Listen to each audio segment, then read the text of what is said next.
नमस्कार।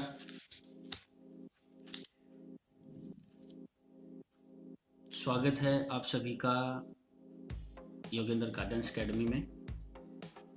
और आशा करता हूँ आप सभी सकुशल कुशल मंगल होंगे। इंडस्ट्रियल सेफ्टी स्टडी में हम कंटिन्यू आगे स्टडी कर रहे हैं फैक्ट्री एक्ट 1948 और इसी में अभी तीसरी कड़ी, ये तीसरी वीडियो आज मैं आप लोगों को दे रहा हूँ। अभी तक हम लोगों ने देख लिया है, अब हम लोगों ने पढ़ा है कि फैक्ट्री एक्ट कब बना, कब इसमें अमेंडमेंट हुए, क्या कुछ प्रोसेस रही। इसके बाद इसमें किस किस तरह के प्रोविजंस दिए गए हैं वो लास्ट वीडियो में देख लिया। अगर किसी ने लास्ट वीडियो नहीं देखी है तो ऊपर आई कार्ड चल रहा होगा, उस पर क्लिक करेंगे तो पिछली वीडियो आपको मिल जाएगी, आप वहाँ जाके देख सकते हैं। अब आगे बढ़ते हैं। आज कुछ मैं आप लोगों को डेफिनेशंस, कुछ परिभाषाएं बताऊंगा। इंडस्ट्रियल या फैक्ट्री एक्ट के अंदर किन चीज़ों की क्या क्या परिभाषाएं दी गई हैं वो आज आप लोगों को क्लियर करूँ। काफ़ी सारी चीज़ें हैं जो शायद आप जानते हैं और हो सकता है उनमें से कोई एक आधा ना जानते हो। तो चलिए आज एक एक डेफिनेशन को क्लियर करेंगे। तो सबसे पहला, कारखाना किसे कहते हैं, फैक्ट्री क्या होती है। तो आपको मैं बता दूं, कारखाना इस वर्ड का मीनिंग, इस शब्द का मतलब है किसी एक ऐसे भवन से, किसी एक ऐसी इमारत से जिसके अंदर कुछ एक दो चीज मैं आपको बताऊंगा वो होनी चाहिए। जैसे 10 या 10 से ज़्यादा वर्कर्स काम करते हो, या पिछले 12 महीने के दौरान इस अवधि में किसी भी एक दिन भी अगर किसी भवन परिसर के अंदर काम हुआ हो, मैकेनिकल काम हुआ हो, मशीनों से काम लिया गया हो, वह कारखाना कहलाएगा। या फिर हाथों से काम किया जा रहा है, कोई मशीन इस्तेमाल नहीं होती है, मैनुअल काम किया जाता है और कम से कम 20 मजदूरों ने पिछले 12 महीने में एक साल के अंदर अगर एक दिन भी वहां काम किया है उस भवन के अंदर, तो वह भी कारखाना कहलाएगा। कुछ चीज़ें हैं जो कारखाना की श्रेणी में नहीं आती हैं। हमारे फैक्ट्री एक्ट के अंदर कुछ जगहों को कारखाने की श्रेणी से अलग किया गया है, जैसे होटल, रेस्टोरेंट, ढाबा वगैरह जिसे आप बोलते हैं। रेलवे की जो चलने वाली वर्कशॉप होती है ना, कुछ रेलवे में दूर दूर जाके बीच में पटरियाँ ठीक करते हैं, तो उस तरीके की जो चलित, जिसको हम कहते हैं रनिंग वर्कशॉप जो होता है, वो भी फैक्ट्री एक्ट के अंदर नहीं आता है। आर्म फोर्स के अंदर अगर काम चल रहा है कुछ वहाँ, तो आपको पता ही है एक साथ बहुत सारे फौजी भाई काम करते हैं, लेकिन एक तरीके से वो यूनिट के वर्कर होते हैं, मगर इसे फैक्ट्री एक्ट के अंदर कारखाना नहीं कहा जाता है। कंप्यूटर यूनिट जो हैं वो भी कारखाने में नहीं आती है, कंप्यूटरों पे अगर यूनिट पे काम किया जाता है, या इलेक्ट्रॉनिक डेस्क प्रोसेसिंग है, तो ये सब चीज़ों को कारखाना की श्रेणी से बाहर रखा गया है। तो अब क्या क्या एक विशेषताएं होती हैं जिससे हम यह डिफाइन कर पाए कि ये कारखाना है, ये एक फैक्ट्री है, ये एक इंडस्ट्री है। क्या क्या चीज़ें होनी चाहिए जिसे हम उसको इंडस्ट्री बोल सकें।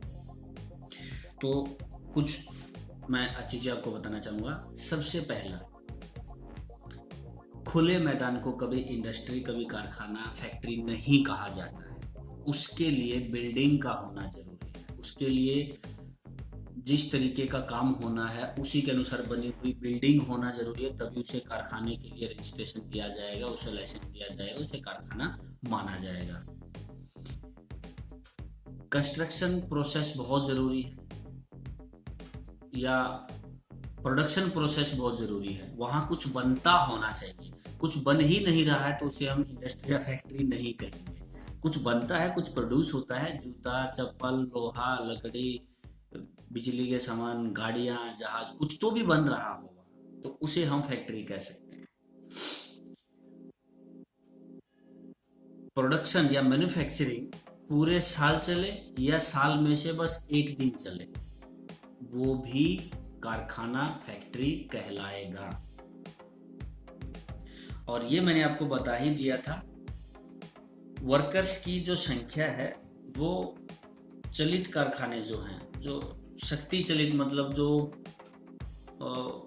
मशीनों से चलते हैं, जो बिजली से चलते हैं, पावर्ड ऑटोमेशन जो है, ऑटोमेटिक पावर से जो चलते हैं, उन कारखानों में कम से कम 10 वर्कर, और जो हाथ से काम किया जाता है, जहाँ मशीनें इस्तेमाल नहीं होती, बहुत छोटी या न्यूनतम मिनिमम मशीनें यूज की जाती हैं, वो 20 वर्कर्स कम से कम होंगे तो कारखाना कहलाएगा। तो ये चीज़ें आप याद रखिएगा। और एक बात मैं आपको बता दूं कि किसी भी कारखाना, किसी भी फैक्ट्री की जो 4 दीवारी है वो भी पूरी कारखाना का ही हिस्सा है, वो भी फैक्ट्री ही कहलाएगी। 4 दीवारी के अंदर जितना जो कुछ भी, सब कुछ फैक्ट्री दीवारें, बाउंड्री वाल जो हैं, वो सब कारखाने में ही इन्वॉल्व की जाती हैं, शामिल होती हैं। अब अगर एक फैक्ट्री के अंदर मतलब किसी भी जगह में अगर 2 या 3 शिफ्ट में अलग अलग लोग भी काम कर रहे हैं, तो भी उन्हें एक ही ग्रुप में काउंट किया जाएगा। कितनी भी शिफ्टों में काम करें, लेकिन टोटल गिनती में उन्हें एक ही ग्रुप में शामिल किया जाता है फैक्ट्री के अंदर जब काम होता है। और ये तो आप अभी समझ ही गए हैं। होटल या मैंने जो चीज़ें भी बताई थी, रेस्टोरेंट और आर्मी की कुछ चीज़ें, ये सभी चीज़ें फैक्ट्री एक्ट के अंदर बिल्कुल भी नहीं होती हैं। अब कुछ जगह ऐसी हैं, मतलब जो क्लियर जो मैंने बताया ये सभी तो फैक्ट्री हैं, लेकिन इनके अलावा भी कुछ ऐसी जगहों को फैक्ट्री माना गया है, कारखाना माना गया है हमारे न्यायालय में, जो नॉर्मली कारखाने के रूप में नहीं होते हैं। जैसे कि रेलवे का वर्कशॉप, चलित वर्कशॉप जो ट्रैक पे दौड़ती हैं, हमारे वर्कशॉप की जो वैगन होते हैं, वो सब भी एक जगह पे जो वर्कशॉप होता है उसे भी कारखाना माना गया है। और जहाँ प्रेस नोट वगैरह छपते हैं उसे भी कारखाना, या जहाँ आपके अखबार छपते हैं, किताबें छपती हैं, उसे भी कारखाने का रूप ही माना गया है। फिल्में जहाँ बनाई जाती हैं, फिल्म सिटी जो है, उसे भी कारखाना फैक्ट्री माना गया है। उसे फैक्ट्री की श्रेणी में रख के ही सारे नियम अधिनियम उसके ऊपर लागू किए जाते हैं। इसके बाद नगर निगम का हमारा जो इलेक्ट्रिक डिपार्टमेंट होता है, जो हमारे सब स्टेशन होते हैं, इलेक्ट्रिक स्टेशन जो होते हैं, डिस्ट्रीब्यूशन स्टेशन जो हैं, वो भी फैक्ट्री एक्ट के अंदर कारखाना ही माना गया है। न्यायालय ने स्पेशल इन्हें कारखाना माना है। बिजली अगर कहीं पानी से थोड़ी या ज़्यादा कहीं भी बनाई जाती है, तो वो भी फैक्ट्री एक्ट के अंदर एक कारखाना ही माना जाता है। अब एक छत के अंदर एक और चीज सुन लीजिए, अगर एक छत के अंदर 2 अलग अलग काम हो रहे हैं, 2 अलग अलग एक्टिविटी चल रही हैं, तो भी उसे एक ही कारखाना माना जाएगा। अगर एक ही छत के, एक ही भवन के अंदर 2, 3, 4 कितनी भी अलग अलग एक्टिविटी चल रही हो, लेकिन फैक्ट्री वो एक ही मानी जाएगी। रूल्स उसके सभी एक्टिविटीज पे एक साथ सभी के सभी फॉलो किए जाएंगे। अब कुछ और चीजें, एडल्ट, प्रौढ़ या वयस्क, यह है फैक्ट्री एक्ट के अंदर किसे कहा जाता है, किसे हम एडल्ट वयस्क कहते हैं। जो व्यक्ति अपनी जिंदगी के 18 साल पूरे कर चुका है उसे हम वयस्क कहते हैं। फैक्ट्री एक्ट के अंदर इसकी ये परिभाषा होती है। अब आता है किशोर, एडोलसेंट जिसे हम इंग्लिश में कहते हैं, हिंदी में किशोरावस्था जो होती है, वो किशोर की क्या परिभाषा है। जिस इंसान ने, जिस बच्चे ने, व्यक्ति ने अपनी जिंदगी के 15 साल पूरे कर लिए हैं, उसे किशोर माना जाता है। अब आता है कि बच्चा, चाइल्ड किसे मानते हैं। जिस बच्चे ने अपनी उम्र का 15वां साल अभी तक पूरा नहीं किया है, सिर्फ 14 साल ही पूरे किए हैं, 15वां साल लगा हो या पूरा ही नहीं हुआ हो, तो उसे हम बच्चे की श्रेणी में, उसे हम चाइल्ड की श्रेणी में रखते हैं। अब कैलेंडर ईयर की परिभाषा सुन लीजिए। कैलेंडर ईयर किसे कहते हैं। कैलेंडर ईयर से हमारा मतलब है कि 12 महीने की वह अवधि जो किसी भी साल 1 जनवरी से शुरू होकर 31 दिसंबर को खत्म होती है। कैलेंडर ईयर जो होता है वह 1 जनवरी से शुरू होकर 31 दिसंबर को खत्म होता है। और ये मैं आपको साथ के साथ अगर लिखना चाहें तो बता भी सकता हूँ। एडल्ट जो मैंने आपको परिभाषा बताई वह धारा 2 सेक्शन ए के अंदर लिखा गया है।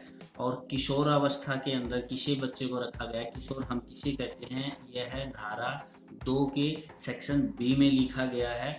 कैलेंडर ईयर क्या होता है, यह धारा 2 के बी डबल बी जो होता है बी सेक्शन के अंदर लिखा गया है। और बच्चा चाइल्ड कौन होता है, ये जो परिभाषा मैंने आपको बताई, ये धारा 2 के सी सेक्शन में लिखा हुआ है।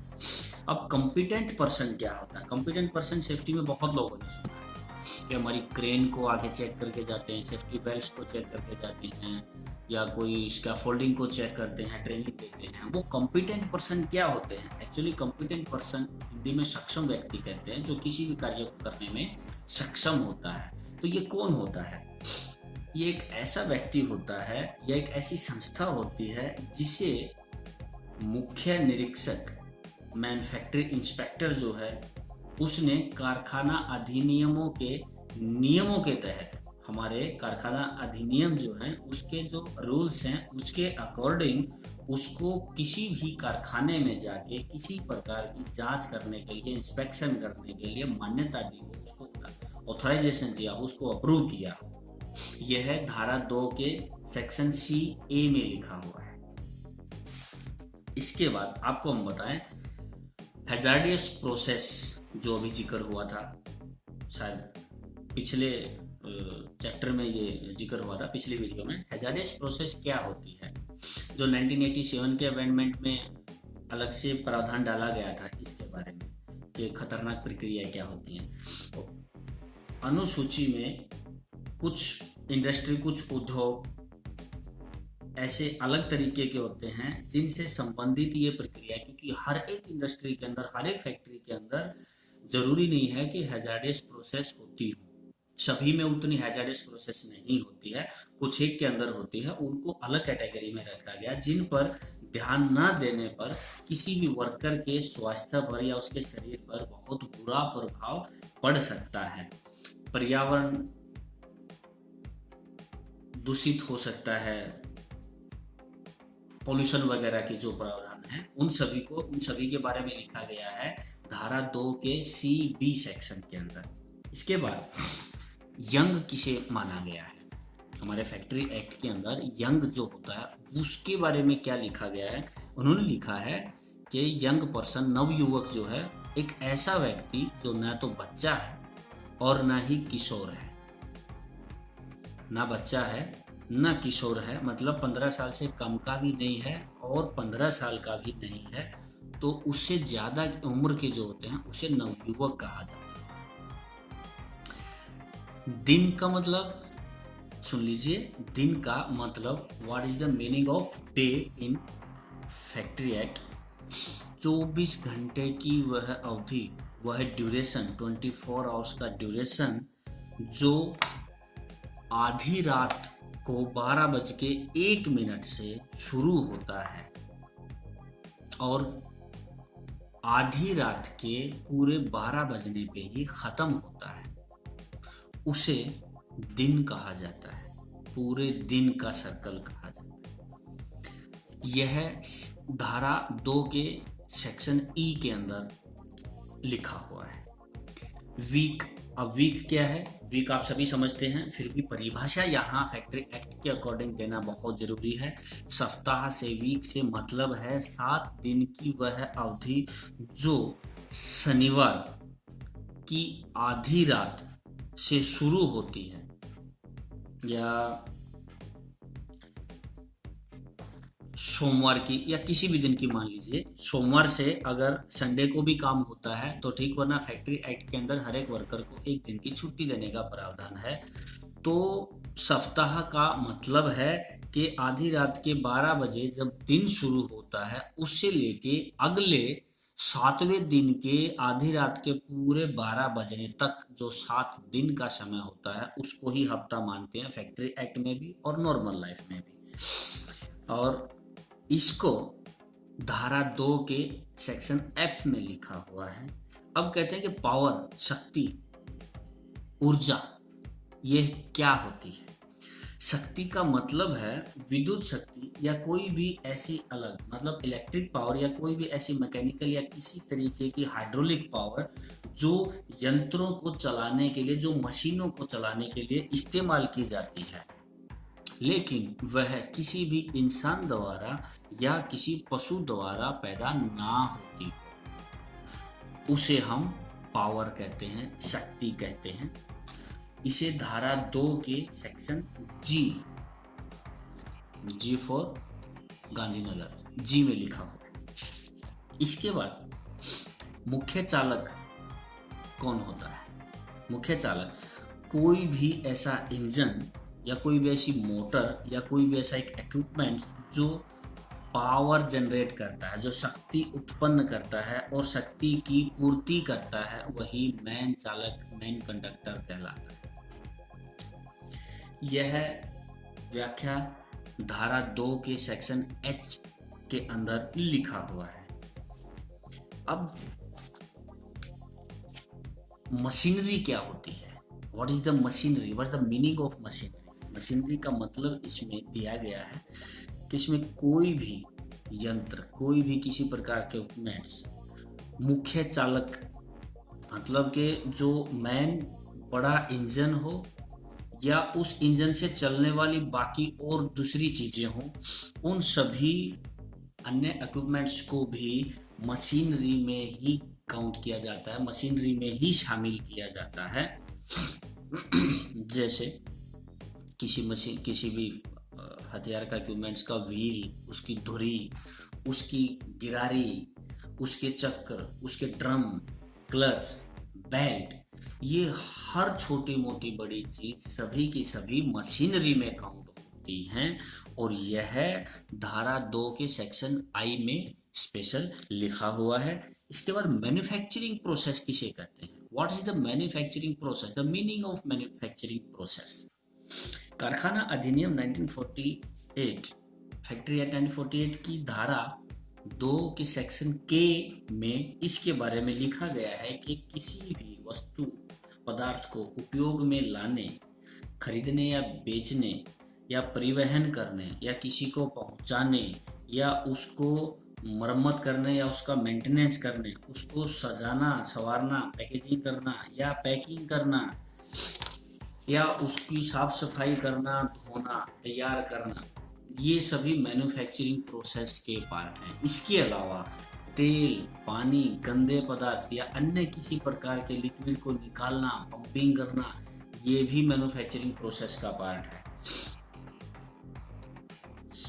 पावर जनरेट करना, पावर जनरेट करके उसको किसी दूसरी पावर में चेंज करना या उसे किसी चीज को चलाना, यह जैसे कि बिजली से पहले हम कोयले से, बॉयलर वगैरह से हम बिजली उत्पन्न करते हैं, जनरेटर से। बिजली से फिर हम किसी मोटर को चलाते हैं और फिर उस मोटर से हम बाकी की मशीनों को या कन्वेयर बेल्ट वगैरह को चलाते हैं। तो यह पूरी की पूरी प्रोसेस भी मैन्युफैक्चरिंग प्रोसेस ही कहलाती है। इसके अलावा किताबें बनाना, किताबों को छापना, उनके जिल्द लगाना, अखबार छापना, यह सब भी मैन्युफैक्चरिंग प्रोसेस में आता है। समुद्री जहाज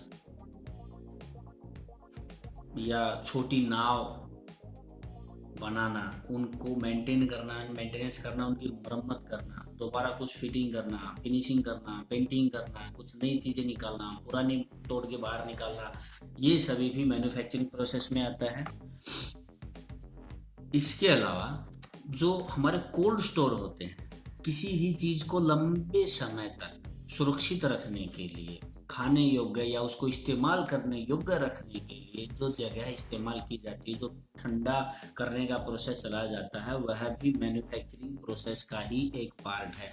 माननीय न्यायालय का निर्णय है कि यह प्रस्तुत मामले पर निर्भर करेगा कि कोई प्रक्रिया, निर्माण प्रक्रिया, मैन्युफैक्चरिंग प्रोसेस है या नहीं। निर्माण करते समय यानी कि मैन्युफैक्चरिंग करते समय, पैदा करते समय उसके जो फैक्ट हैं या जो उसकी प्रोसेस है उस पे ध्यान देते हुए ही यह डिसाइड किया जाता है कि ये मैन्युफैक्चरिंग प्रोसेस कहलाएगा, इसकी कैटेगरी में रखा जाएगा या नहीं रखा जाएगा।